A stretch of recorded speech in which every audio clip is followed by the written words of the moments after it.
Join the Shot Talk Patreon at patreon.com/shottalk.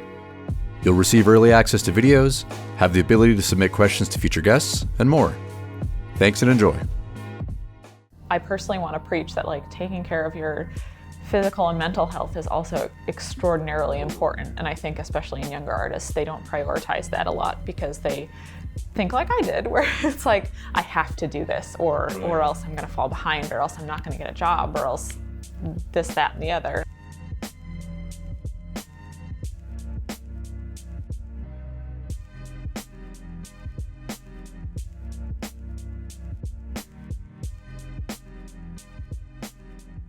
Hey everybody, this is Rodrigo. Welcome to another episode of Shot Talk. Today we have my guest, the esteemed Leah Artwick.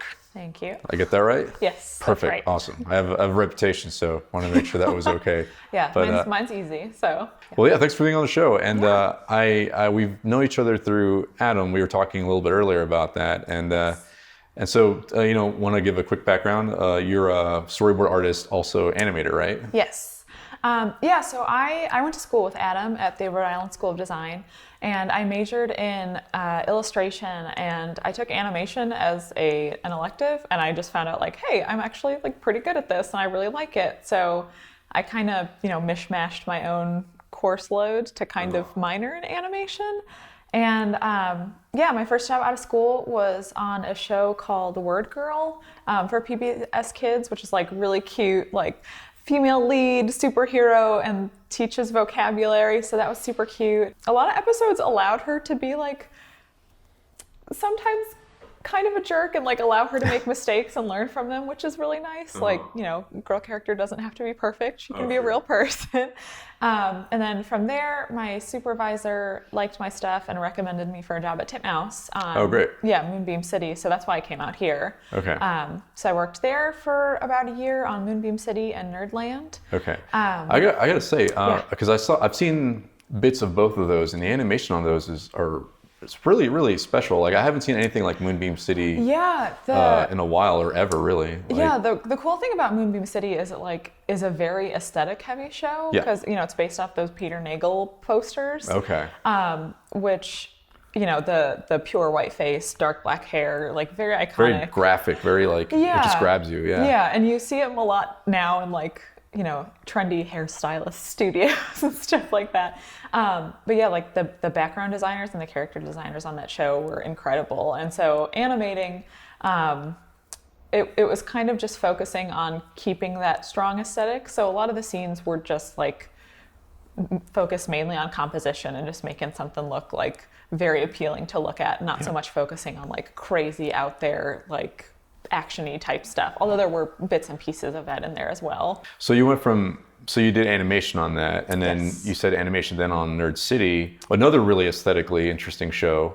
How did you deal with, I guess, because those are more you're not redrawing a lot of assets, that's taking existing rigs, so to speak, and so Titmouse, it depends on the show, but at least the shows I was on mainly focus on puppeting.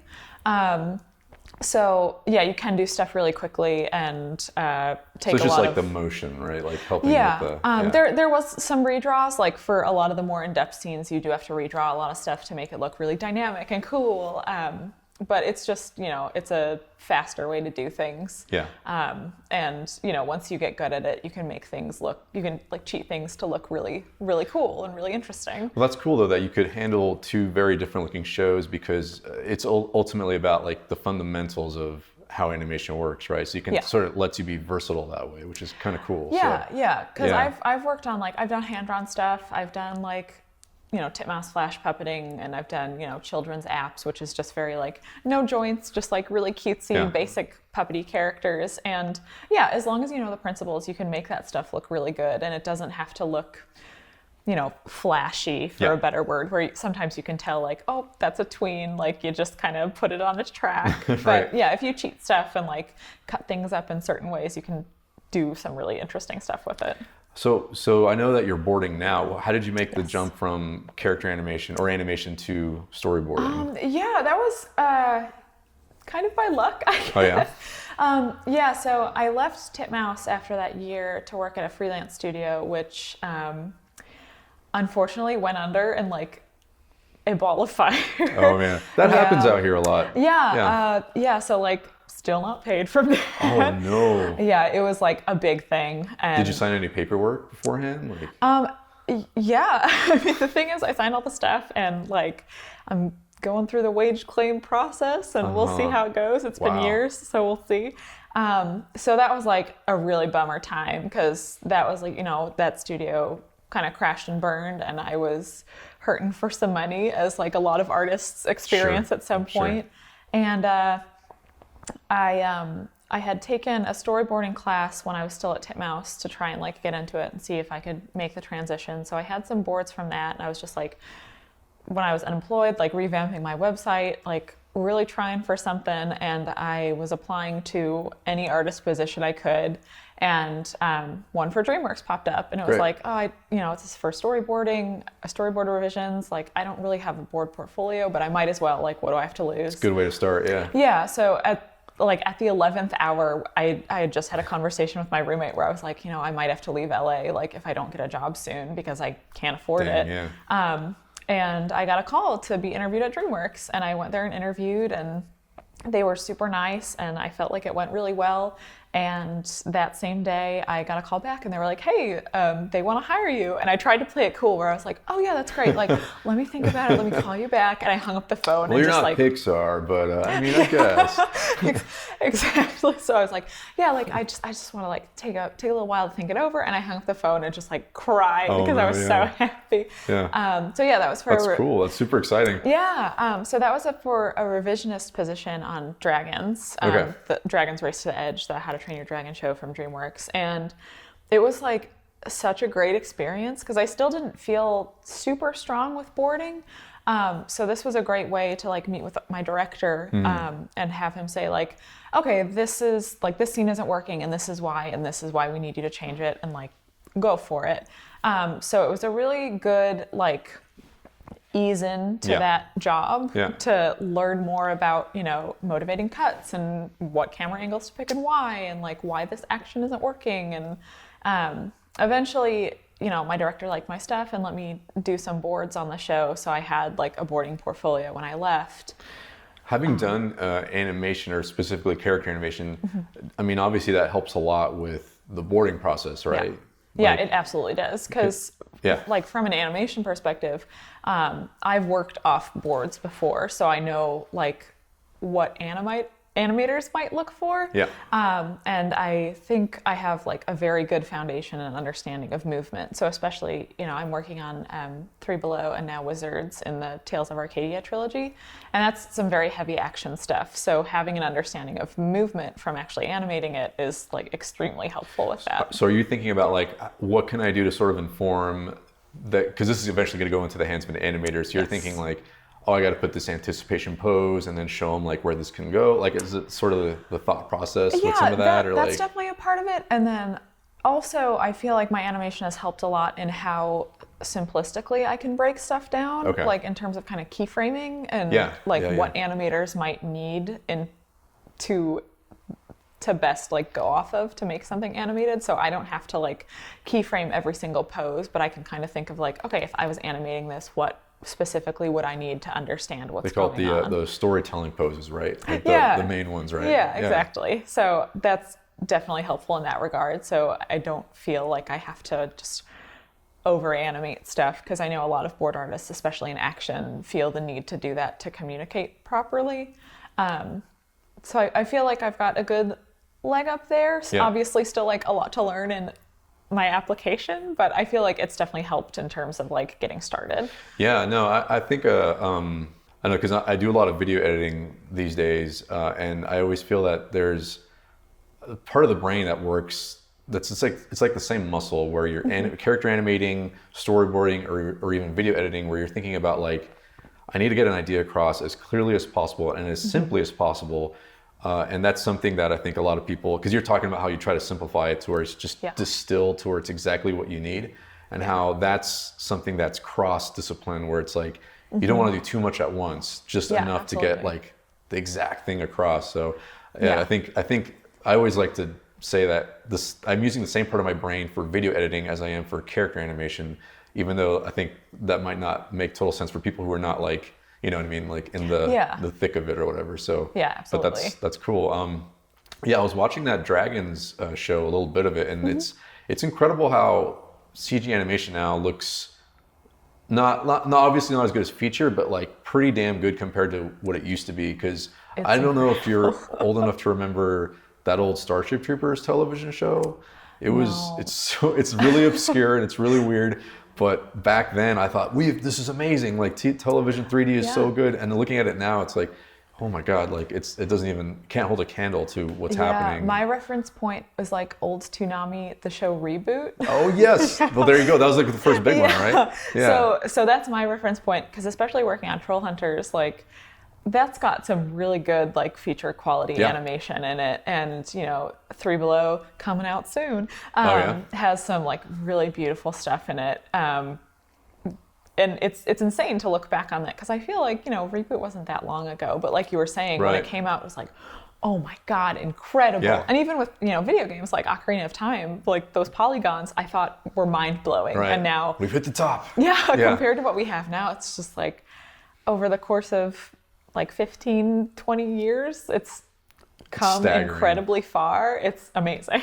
Yeah, I think the novelty of 3D was kind of the selling point, and now it's just the artistry is crazy. What do you know what the turnaround time is for a typical like Dragons show? Like I don't know how much time people get to, or even in animation. I don't know if that's something that. I mean, I should know better, but like I'll be hired on a show, and based on your position, like as a board artist, I'll be on it. I'll be hired for like a year, and then, or as a revisionist, you'll be hired like a year. But that's, the design has already started at that point, and the writing has already started at that point. Well, let me ask you, like, so for boarding a single episode, I'm assuming you're working with a couple other folks per episode. Yes. So how much time do they give you for boarding an entire For one episode? Yeah, for one episode. Yeah. So it definitely depends show to show. Our show is, I'm on a team with 3 other people, and we have 5 weeks to board a 22-minute episode. Okay. Yeah. So that's pretty quick turnaround then. And that's like going back to what we were talking about before. That's why simplifying things is so helpful, because like it is a very demanding schedule. Like TV animation as a whole is extremely taxing. Yeah. So being able to like cut down where you can and simplify where you can allows you to like, go home on time and not have to pull a bunch of overtime and like make something that can be turned in, and just managing time well. Completely. Yeah. I noticed, so I was looking at your stuff on your portfolio, and I noticed it's like very super appealing, super and a lot of cuteness, a lot of cute characters. Where do you get some of the inspiration for that? Or growing up, was there anything that you're like, oh, I want to try to do something similar to that? Oh yeah, for sure. I was, and a lot of my drawings are focused on girls, like very flowy, very round, like you were saying, I like focusing on appeal. Yeah. And I gotta say that goes back to like my obsession with Sailor Moon as a kid. Like very feminine, like very unapologetically feminine. Totally. Like especially in the manga, her drawings are like the most like sparkly, beautiful, like flowy, gorgeous things you'll ever see. And in the show too, like very focused on. I love that we have Japan, by the way, because they can really, how do I say, like really exaggerate a tone. And they're kind of, like you said, they're unabashedly like, we're just gonna go this direction. And especially like as a young girl, seeing that, being like, they get their superpowers through being ultra feminine, and it's not a bad thing. That's like how they power up, and they fight bad guys and win the day, but like through love and through being feminine, and it's awesome. Totally embracing that of themselves. Yeah, exactly. Yeah. So I feel like that really influenced my art a lot, in just being interested in like, female form, powerful women. Like that's a lot of what I'm interested in terms of like the media I consume too.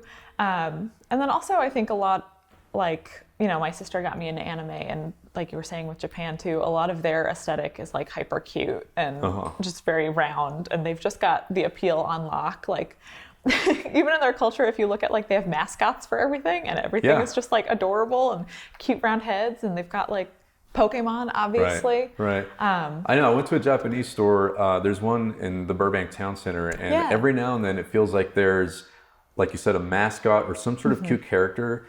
I don't think it's necessarily tied to even a television show or anything, but it's just, it's sort of like, oh, it's the egg yolk character, and you can buy the egg yolk.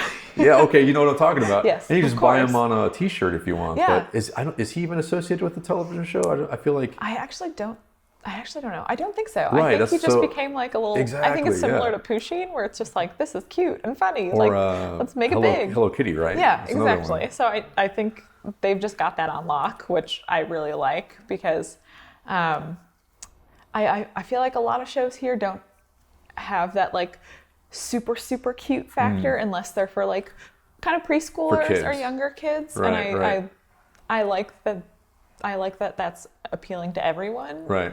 That's interesting. I didn't think about that, but yeah, like Sailor Moon was targeted towards young women, and in the States, there's nothing that really is comparable to that way, where it is sort of embracing how feminine it is. And I think there are shows that are definitely like getting close to that. Like I really appreciate Steven Universe for that, because there are like a ton of different female characters that encompass like the entirety of gender and like what that can mean to people, and they do have like a lot of that magical girl aesthetic and are very unapologetic about it, and like that's very inspiring. So I think a lot of shows are getting closer to that. Especially now that like a lot of media that represents, you know, minorities in any sense of the word are doing so well. So. Right. If you could have, I don't know, if you could sort of play make-believe and have like a show that you would like to see out there. Yeah, I've definitely got like a bunch in my brain, and all of them are obviously like powerful women centric, like definitely have a bunch of those magical girl motifs. And I really like the idea about just...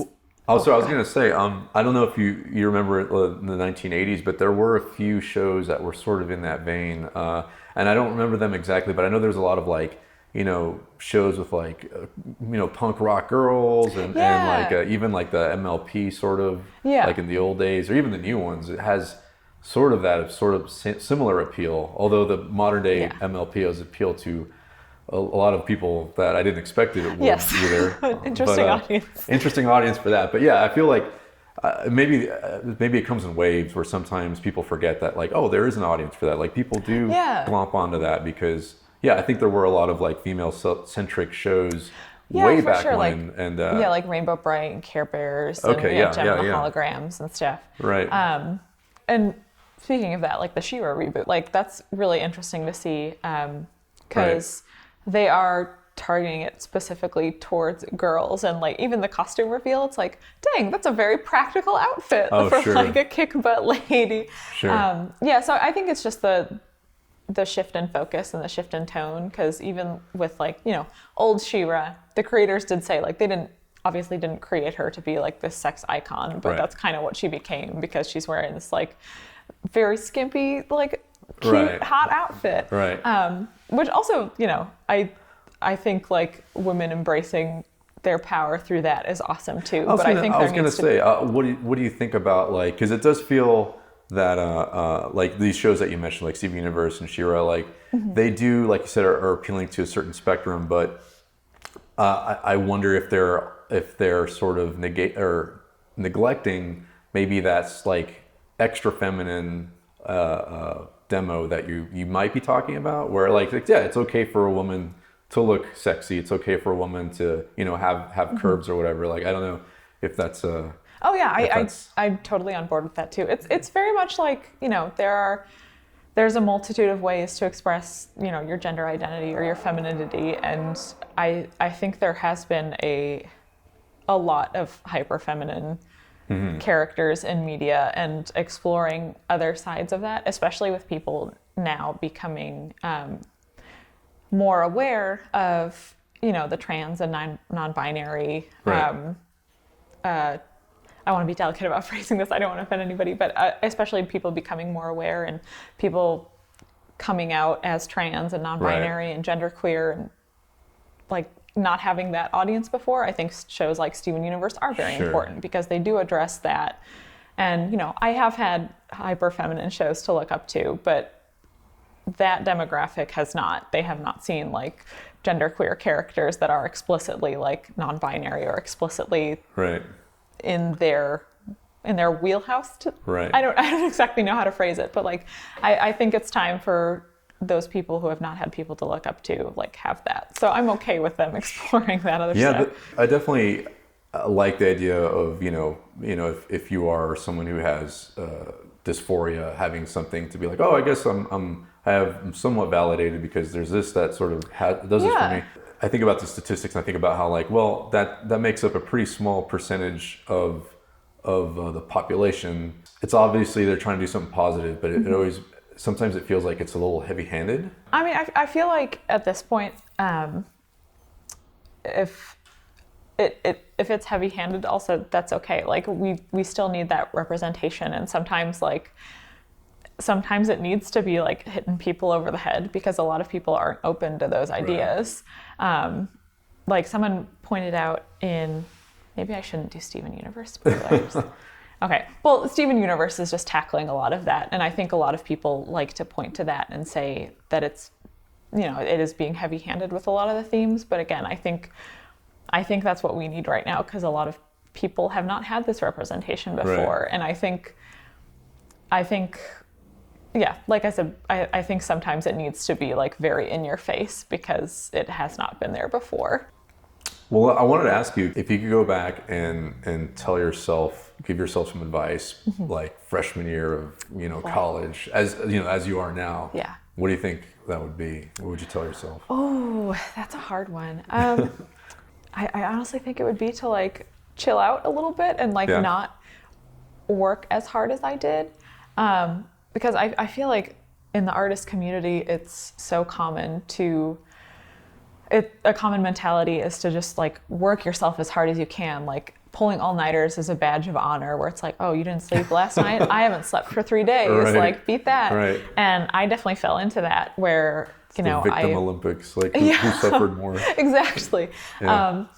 So I fell victim to that, and I spent a lot of nights, you know, in studio really late when I could have like been going to this lecture at school, or when I could have been, you know, fostering and strengthening my connections with my friends a little bit more, or like talking more to professors. And I feel like, especially at RISD, where we had a museum, we had a lot of guest speakers all the time. I missed out on a lot of those because my mentality was like, I have to get this work done. I have to work as hard as possible.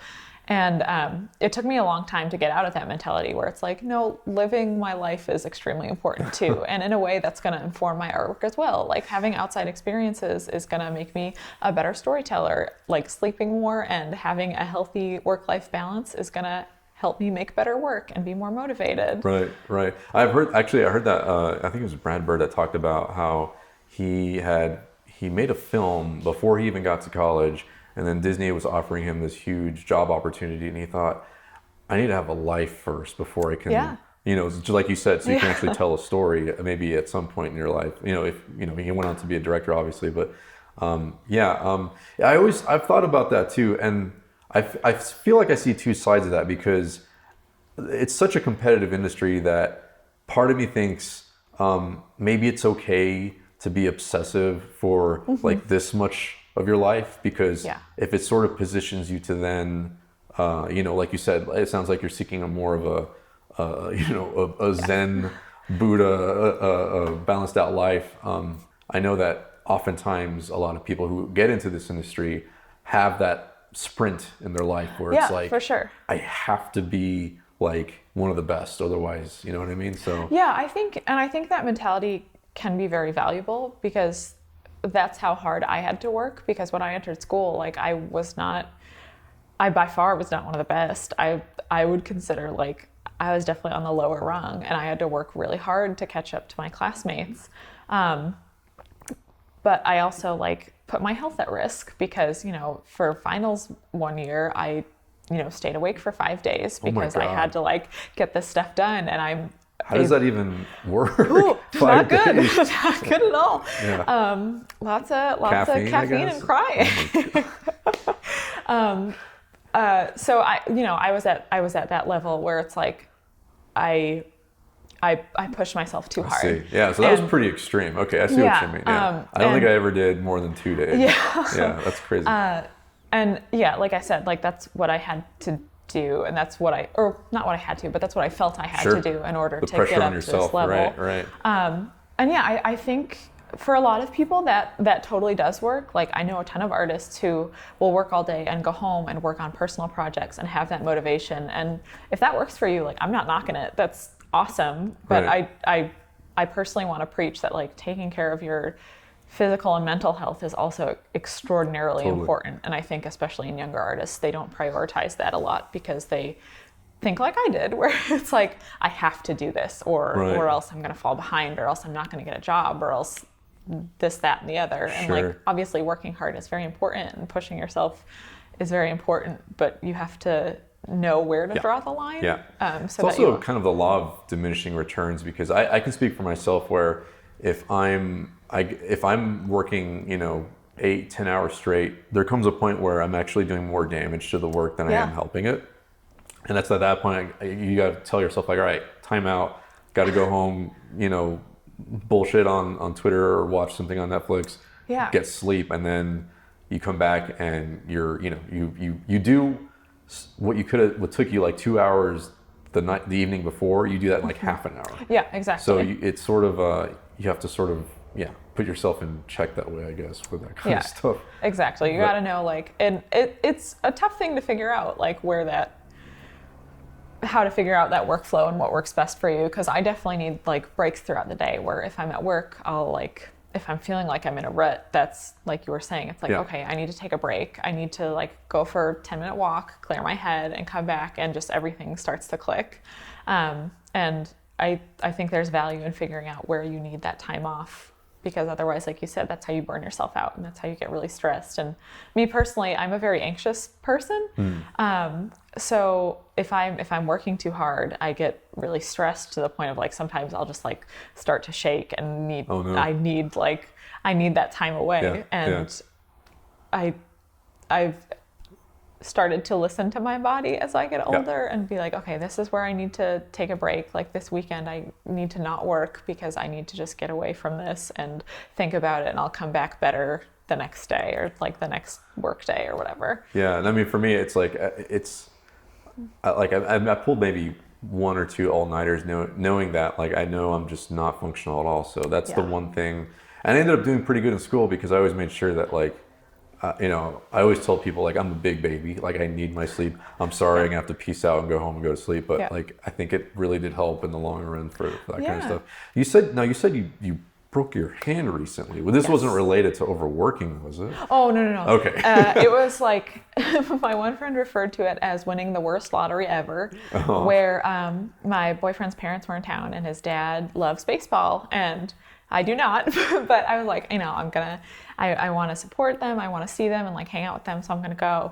And while I was taking a photo, a foul ball came and hit me right in the hand. I was about to make a joke about like, and then a ball hits you from. Yep, that's exactly what happened. It is the worst lottery ever. Yeah, it was like, and it wasn't a full stadium. Like not a lot of people were there because it was a minor league game. Oh my God. And it was like out of everywhere, you had to hit me in my drawing hand. Oh my God. So it was, I got hit and like dropped my phone and, it's not noticeable, but one of my fingers is crooked now. And so I looked at my hand and immediately I was like, my hand is broken. Something is horribly wrong. Like my finger is crooked. And I went to the medical office and they like tested it out and they were like, oh, you're probably fine. It's probably just a bruise. And I was like, probably. No, I have to go to urgent care. And I did, and I got the x-ray and they were all very nice. I don't think people outside of art realized how horrible and scary this was, because the doctors were trying to be very sweet and they were like, oh, you'll be back to drawing like 4 to 6 weeks. It's okay. And to me, this was like, my life is over. Like, what if this heals incorrectly and I can't draw anymore? And it was your moneymaker. Yeah, exactly. Yeah. And it was one of those things where it's like, if I can't draw anymore, what am I going to do? Like, this is this is what I was born to do and what I've been working for. And I had a lot of friends, specifically artists, who were trying very hard to be empathetic and trying to relate, and said the awful line of like, oh my God, that's my worst nightmare. And I was sitting here like, yeah, me too. Yeah, tell me about it. I'm living it. So I throughout this, I was like, you know, doing a lot of research, trying to find other artists who maybe had gone through this to try and give me a little hope, where it's like, I injured myself and I'm back at it. Right. And I couldn't find anything. I couldn't find anything because they're all homeless now. Obviously. No, I'm just kidding. I hope not. You know, so you were at DreamWorks at the time. Yes. Okay. So I was just wrapping up on 3Below, and I was hoping, like I was gearing up to, you know, I had submitted my work to my coordinator and I was hoping to get the promotion to board artist, and then this happened, and so on top of my hand being broken, I was like, well, I'm not getting promoted to board artist now because like the timing is off, and I'm sure they have to hire other people. And so I was out, and you know, everyone at work was super nice and very supportive, and my director, my coordinator, like came and visited me and sent me stuff, and it was super nice. And my one friend there was like texting me work updates, and she had said like, oh, you know, these other board artists got hired. So it was a real bummer. Yeah. And I was trying to look at it positively, where it's like, well, if I go back and I'm still a revisionist, like that'll give me time to get back into things with my hand. Because when I recovered and did get back to drawing, it'd be like, you know, a few minutes and my wrist would get really sore, and like a few more and my hand would be really sore, and I went to physical therapy for it and it's fine now. But I was trying to keep it positive, and I was like, okay, well, I'll get back into it slowly, it'll be fine. And a very nice surprise was that when I did come back, like I finished out my stint as a revisionist and they promoted me anyway. Hey, yeah, so fantastic. It was very nice. Happy ending to that. Yeah, it was super cool. Very tumultuous, but it was, I guess in terms of a break, it was a nice way to be forced to catch up on a lot of things that I wanted to. Like I read a bunch of graphic novels that have been sitting on my desk, and like I watched a lot of shows that I had been wanting to. So that was like, not relaxing, but it was a nice forced way to like check off things on my list. I've boarded a little bit for television, and something that well, before I got that gig, I remember I used to hang out sometimes with the boarders at the DreamWorks SKG campus in Glendale. And I used to tell them, like, you know, how do you guys keep it fresh? Do you guys just like go out of your way to watch, you know, random movies and shows and this and that? And so when you say that you got to catch up on stuff, like, I feel like that probably does sort of help fill up the idea bank, right? Yeah, for sure. Like in the moment, it didn't feel super helpful because I was very discouraged about right, because you're thinking about your hand, right? Yeah, but yeah, in the aftermath, like just consuming more media is just more ways to storytell, and like just adding to that arsenal of like what shots to use, like why was this particular thing, why did this really affect me, or why was this not successful? So it really helps to kind of strengthen that critical eye and just strengthen your knowledge of, like you were saying, keeping things fresh, because I can reference back to certain stuff and be like, oh, like in this movie, they used this specific like camera move or lighting situation, and this was really effective. So now I can kind of borrow from that and implement it into what I'm doing now to make it like as effective as possible. Right. Yeah. You ever thought about messing with live action? Maybe now that you've done some boarding. Not in particular. I'm definitely mostly drawn to animation. I've definitely, you know, in the countless ideas where it's like, will I ever finish this? I would love to do some like, you know, mishmash of live action animation stuff. Oh, for sure. Yeah, because I know, you know, stuff like, it's not live action, but stuff like Gumball does that like very cool aesthetic where it's like we have these 2D characters and then these 3D characters and these kind of like photorealistic settings, and I feel like they knock it out of the park with that kind of collage aesthetic. So that might be my favorite animated show for kids right now. It's Gumball. Incredible. Yeah. It's so good. Like visually, it's really interesting and funny, and the writing is super smart, really fast. Like a lot of really interesting jokes that I feel like I haven't seen before, which is great. Yeah, it's funny because on the surface it didn't look that interesting to me because I thought like, oh, these are very cardboard cutout, simple looking characters. But then you sit down and watch it and like, oh my God, they really push the sort of the little world that they created in like super creative, crazy ways. Yeah, so. it's super interesting and really funny. Yeah. Like there's one episode, I don't know any of the titles, but the Gumball's family like needs to sign for this commercial because they're not making enough money, and so throughout the chase of them like going to sign this contract, everything just starts to deconstruct. Like the 3D models turn into their like outliner mode and start glitching. I might have seen this one. Yeah, I vaguely remember the clip has like definitely circulated, but so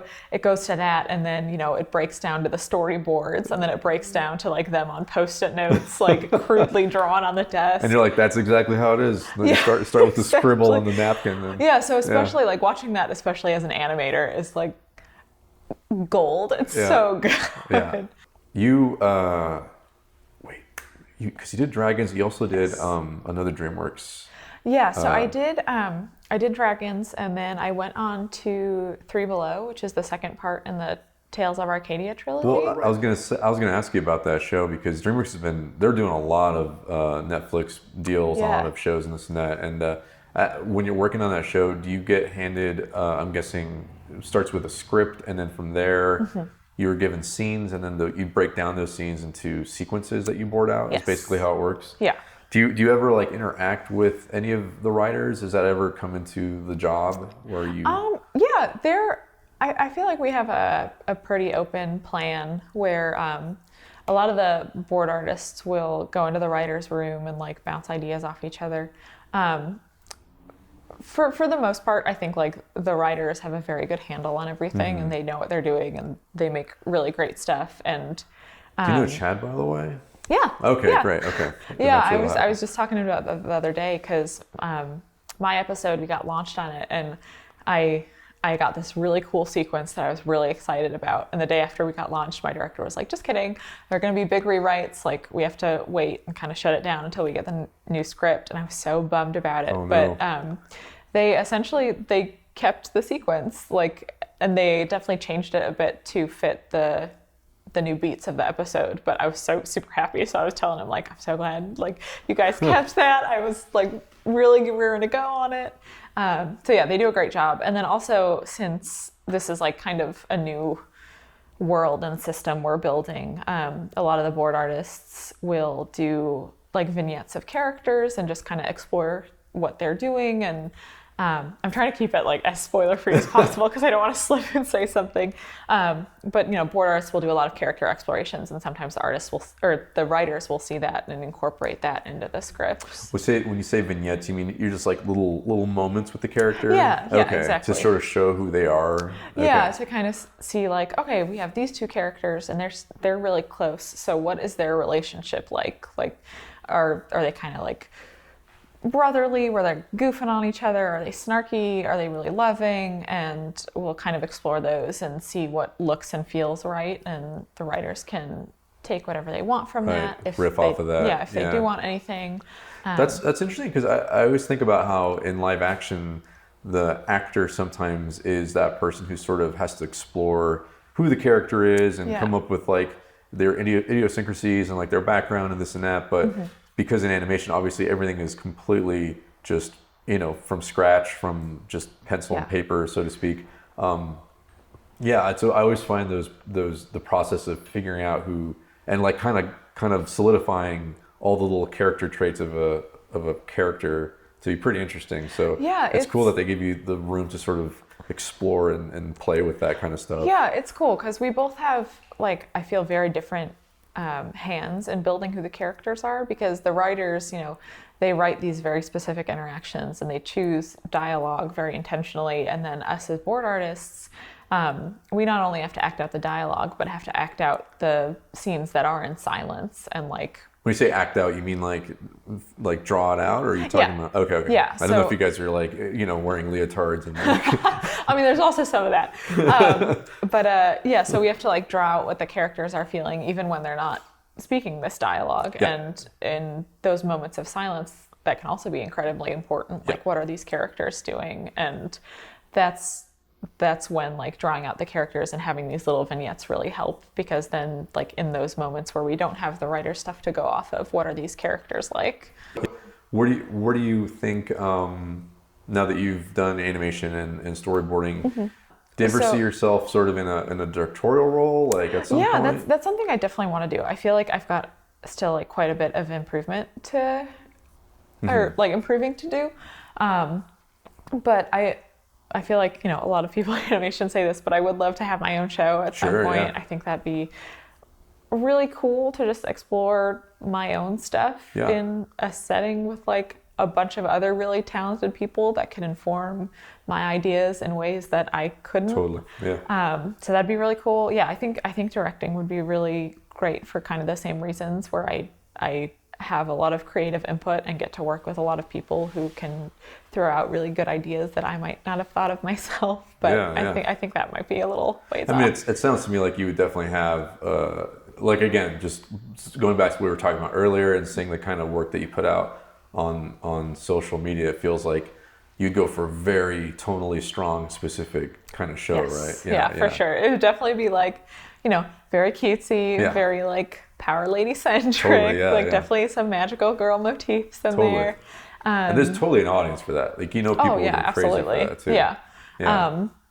Yeah. So that's something I would definitely want to explore, and definitely. I think, if I may say, I feel like that has not quite been done in the best way, at least in recent years. I feel like I would love to see that kind of show, except done, you know, all the way 100%, like, I don't know, very amplified, you know what I mean? So I would definitely lean into it for sure. Yeah, that'd be cool. And I'd love to explore characters.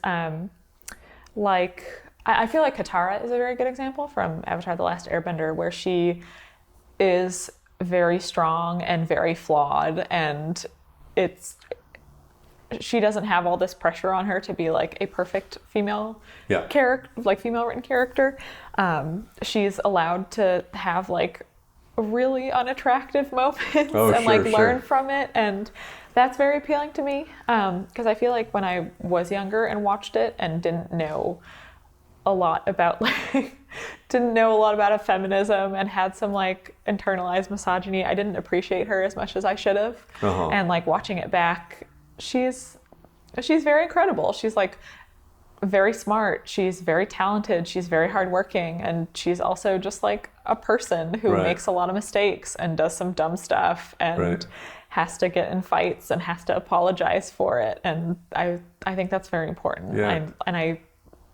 I would like to explore characters very much like that. That's interesting. It seems like you like to show the humanity of a character. So you see them messing up, you see them maybe picking themselves up and learning from experiences I and feel things like that. That's very important. And I was a nanny, and talking to girls like 7, 8, 6, 7, talking to them and realizing like how incredibly emotionally intelligent children are and how a lot of shows don't give them credit for it is very frustrating. Yes. Because I'll use this conversation as an example. They saw The Lorax, and I asked them like what they thought of that movie. And I have not seen it, but the younger one, who was 7 at the time, was like, I thought it was fun, but you know, in the book they're teaching us that if we continue to harm these trees, we're not going to have them anymore. And in the movie they just made it a happy ending. And like, I feel like that's very poignant for a child. That's super poignant.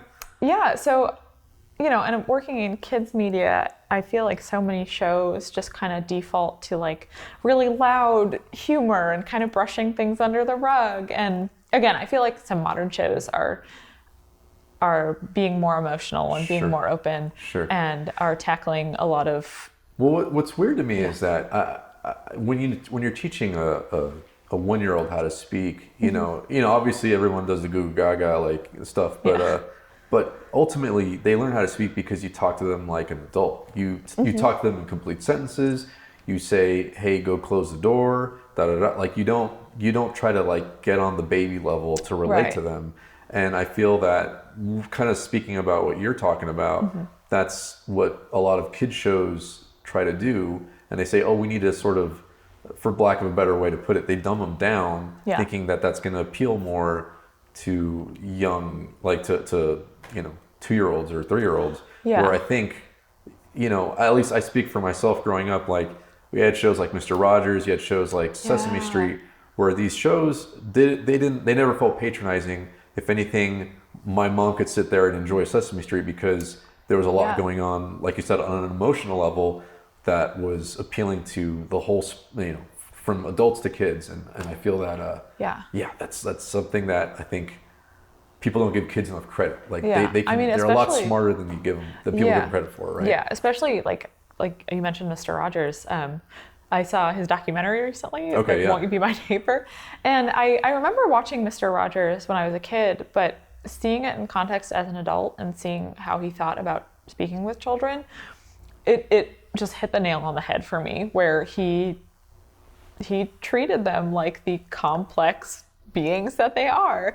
And there was one snippet they used in there where on his show, they talked about the Kennedy assassination, where, Mr. Rogers is has his little tiger puppet up and is talking with the woman who's always frequently on the show. And she's blowing up a balloon for him. And the tiger puppet just goes can I ask you a question? What does assassination mean? Oh my God. Because, a lot of children are going to be wondering that. I'm sure, maybe the schools were talking about it and... they're hearing that word pop up on the news a lot. Yeah, and I'm sure a lot of parents probably felt uncomfortable or unsure on how to tackle that stuff. And Mr. Rogers took that as an opportunity to be this is a safe space I'm creating for children. This is an educational space. Why don't we tackle this in a place that is entertaining to them and that they feel comforted in? And that's very important, because there are a lot of difficult subjects that I feel can be tackled through animation, where children feel safe and entertained and can process it in that setting, as opposed to being thrown into it in the real world, where it's a lot more confusing and a lot more scary. And it was a very powerful thing to watch, because you don't see stuff like that on children's shows, where it's what you don't see that stuff on adult shows sometimes, because people think they can't handle it. Where I feel like a lot of media is very handles a lot of kids stuff with bubble wrap and just very carefully. And I feel like children should be able to handle that, and children should be able to feel afraid and feel very intense emotions from watching this stuff. A whole generation grew up on The Lion King with having Mufasa be brutally killed. That ruined some people's days, but it doesn't make them. It didn't cripple them as people. If anything, it's sort of... I feel like it's just emotionally educating, where you have something that you can walk away from and then discuss with your parents. Why did this make you sad? Let's talk about this. Totally. I watched Princess Mononoke when I was way too young, and that has some very emotionally brutal moments, and I feel like that really shaped me as a creator in a lot of ways. And it was a very important moment for me to when the Kodama falling from the trees in Princess Mononoke, and I was just inconsolable, sobbing on the couch. And my dad was watching it with us, and at the very end, after you see Princess Mononoke and Ashitaka, and all the plants are growing back, it's a very beautiful scene. And then they have one Kodama walking up on the log, and my dad was able to be there and point to it and be see, it's okay, and kind of explain to me the motifs of the film and why this is important. And I still cried for a very long time after that, but having him there to explain those things to me, and being that upset by something that's very powerful. And Absolutely. I feel taking that away is doing children a disservice. Completely. Yeah. I kind of sum that sort of feeling up by saying it's okay to scare kids. And I think about the classic Disney films, with Snow White and where she turns into a witch. And my that Lord. tree scene. That's very scary. And I think that kind of speaks on what is the point of film, and what's the point of a good viewing experience as an audience. I think ultimately, there's a lot of different answers for that, but I think one of the components is having emotions that are really intense and interesting. And that's part of it too. I think that's part of it too, is getting like you said, and I think, like you were saying, kids can handle more than we give them credit for. Yeah. And if anything, it might end up making them more resilient and more Yeah. more ready for the world. Because I think of a lot of feature films nowadays that are aimed at kids. Oftentimes, they're quite frankly a little bit boring because they don't dare to go there. They don't dare to sort of give you that sort of the highs and lows. You know what I mean? So yeah, I think there's like obviously a lot of the parts of the process that can deter those things from happening. But I think it's just neuroticism, to be honest. People just think like, oh, we don't want to piss off parents because they're going to be against this movie and this and that. When ironically, those are sometimes the films that make the biggest splash and end up becoming big successes. So yeah. And that's why I like Miyazaki films so much, because he does treat all of his movies like very maturely, and also doesn't conform to, I think, the like boilerplate formula that we have here. Mm-hmm. And obviously it's used so much because it works, but I like his movies because there isn't like a clear, bad guy. There's not a clear like black and white, here's the good guy, here's the villain. It explores a lot of that emotional complexity that I really enjoy, where it's like, going back to Princess Mononoke, Lady Eboshi, she's kind of introduced as a villainous character, but then we see that she's doing this to save a village full of people who are sick and need her help and look up to her. And that's like what real life is. There's not going to be like, for the most part, there's not going to be someone who's entirely this like cackling, mustache twirling guy. It's everything's complex. Like every villain thinks he's the hero of his own story and has motivations for doing what they do, and that's what I find interesting, and that's what I find challenging in films. And I feel like that's what a good film does, is like challenge your expectations and make you feel things that you didn't expect. And that's what I would want to do. I mean, this is silly, but like I don't know if you've seen Silicon Valley.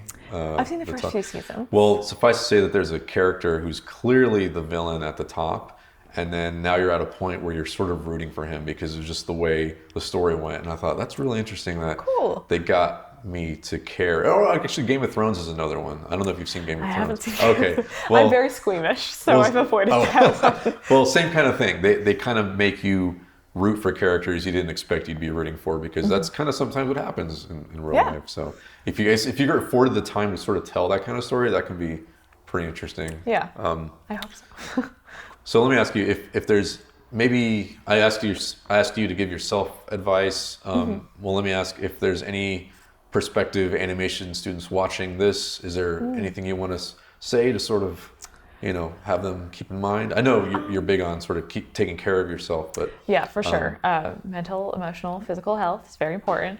I would also say just focusing on your friendships is very important. I like to tell people in the industry, like, don't make connections, make friends, because that's like a lot more important. And I feel like, especially in Los Angeles, you meet a lot of people where it's immediately like, oh, you work here? Can I send you my portfolio? Like, and it feels bad. So I would definitely say, like, be kind to your peers, like keep those friendships very close, and definitely make time to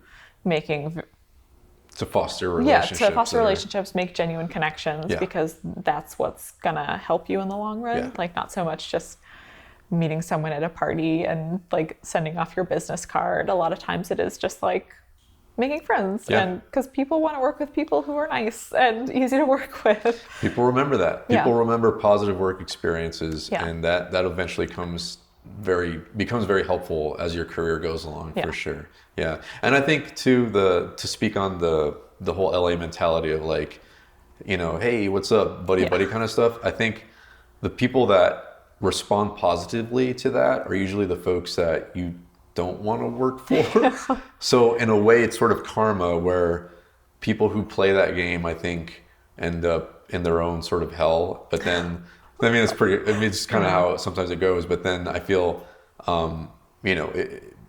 making those more genuine connections with people that you do want to have in your life is is going to make the whole, because it's crazy, right? Like animation is a crazy ride, and it's not an easy job. So those kind of things are, those things keep and your head on. It's definitely hard because, as we were saying, animation is super competitive, and it's sometimes you got to do that hustle where you just got to like try and make connections and just try and get your foot in the door. And I don't want to totally knock that, but I there's feel some like value to it, right? There's definitely some value to it, but I just think like the how I've gotten where I am is like being reliable, and I've gotten a lot of recommendations from friends who I've gone to school with or who I've made out here, and the first people that I'm going to recommend for jobs are the people I enjoy being around and who have shown me that they like are also reliable and that I can rely on them, and that if I recommend them, like the person I'm recommending them to can rely on them and like have a good time working with them. So I feel like fostering those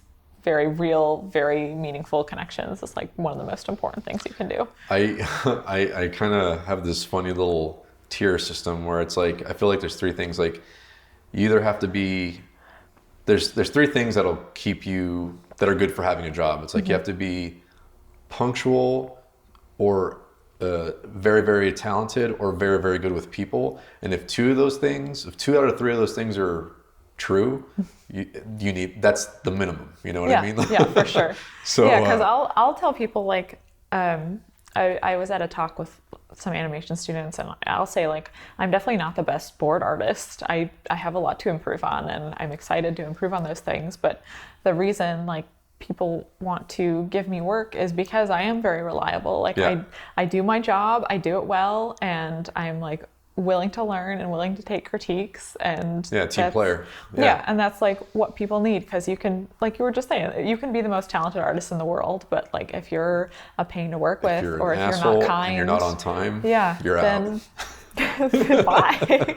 Like there's no shortage of like really talented, hungry people who want to be in this industry, who can come up and swoop in and take your job. Yeah. Everybody's calling out the door. So like you gotta like, you have to make yourself an asset. You have to like make it be that like if you leave, there's gonna be a hole there, and they're gonna feel it. So like be kind, like you're saying, be punctual. Be willing to learn, definitely take critique, just like Totally. Yeah. No, that's really good advice. I think we've talked about that sort of aspect of professionalism on this. So no, I'm glad we covered it. Yeah. Being professional is super important. And I feel like, I don't know, I feel like maybe it's not a skill that people put a lot of time into, or they put it by the wayside, because especially in animation, like if your portfolio is good, you can get a job, but like to keep that job, you have to be professional. Another danger of social media is that you can definitely get an inflated ego if all you get is like this echo chamber of like, oh, you're so amazing and perfect and like that's something that you got to keep yourself sort of from being sucked into or whatever. So it's on the flip side of that, like I really like social media because I do have a lot of people who follow and like my work, and that's very flattering, but I follow a ton of artists, and every time I see that, it's just like, oh man, I gotta step my game up, like I gotta get better, like this person is at this level and I gotta get up there. So it's definitely a balance, but I like to just kind of curate it, like put as many artists as I can in my feed, and just so I have that constant motivation and constant like gotta be better, gotta get better, like gotta work harder. No, that's definitely a big motivation right there for sure. Well, Leah, thanks for being on the show. I think we covered a lot of good ground today, and gave some good advice that I think people can take home with them. So I hope so. Thank you for sharing that. That'll be it for Shot Talk for this week, and we will see you guys next time.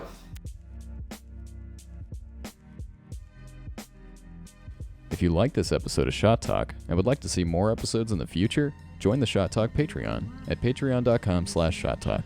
You'll get access to private Discord servers, Q&A opportunities for the guests, and more. Also, if you're enjoying these beats, you can follow me at jetsy.bandcamp.com. Thanks, and see you next time.